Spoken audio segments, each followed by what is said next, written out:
আউযুবিল্লাহি মিনাশ শাইতানির রাজিম বিসমিল্লাহির রহমানির রহিম। আসসালামু আলাইকুম ওয়া রাহমাতুল্লাহি ওয়া বারাকাতুহু। কে না চাই আমরা জান্নাতি হতে, জাহান্নাম থেকে, চিরস্থায়ী জাহান্নাম থেকে এরকম বাঁচতে। তো এরকম হাদিস থেকে কিছু আমল এরকম পাওয়া যায়। এখানে 13টা আমল উল্লেখ করা হলো যে 13টা গুণের একটা গুণ যদি আপনার ভিতরে থাকে আপনি এরকম জান্নাতি হবেন, জান্নাতি হওয়ার সম্ভাবনা আছে। এরকম নাম্বার 1-এ নরম দিল হয়, নরম দিলওয়ালা। আমার রাসূল নরম দিলের ছিলেন, এরকম অহংকার না করা, নরম দিলের, নরম মনের মানুষ।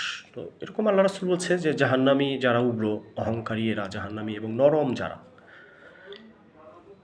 এরা নরম দিল হতে হবে। নাম্বার 2-এ দুর্বল অসহায় হওয়া, দুর্বল অসহায় যারা, দুর্বল অসহায়। 3 নম্বরে এরকম নম্র ভদ্র সবার প্রিয় হওয়া। 4-এ যারা নবীজিকে অনুসরণ করে, অনুকরণ করে, নবীজির দেখানো পথে চলে, এরকম 100% নবীজিকে মানে, নবীজিকে ভালোবাসে, তার চালচলনে নবীজির আখলাখ ফুটে ওঠে। এরকম 5-এ প্রতিদিন 12 রাকাত নফল নামাজ পড়া, বেশি বেশি নফল নামাজ পড়া।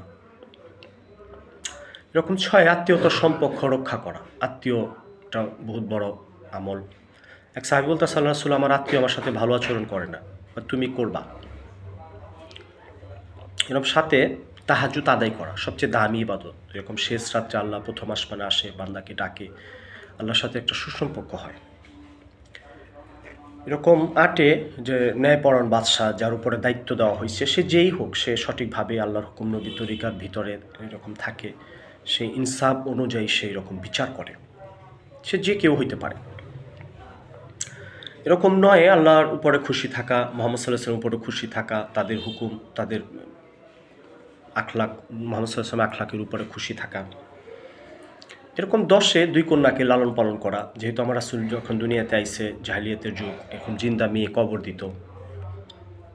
একটা পর্যায়ে এরকম বললো আমার রাসূল যে একটা মেয়ে লালন পালন করে বিবাহ 2 বর্ষে আমার একটা জান্নাত, যে 2টা মেয়ে লালন পালন করে পর্দাশীলভাবে এরকম বড় করে বিবাহ দিবে, 2টা জান্নাত। এরকম কন্যাদেরকে লালন পালন করা। এরকম 11-তে অজুর পর 2 রাকাত নামাজ পড়া, তাহিয়াতুল বলে এটাকে, নামাজ বলে তাহিয়াতুল অজু। অজুর পরেই 2 রাকাত নামাজ পড়ে। এবং 12, এটা নারীদের আমল, যে নারী এরকম 5 ওয়াক্ত নামাজ পড়বে, 5 ওয়াক্ত নামাজ পড়বে এবং রমজানের রোজা রাখবে, লজ্জাস্থানের হেফাজত করবে এবং স্বামীর কথা মতো চলবে।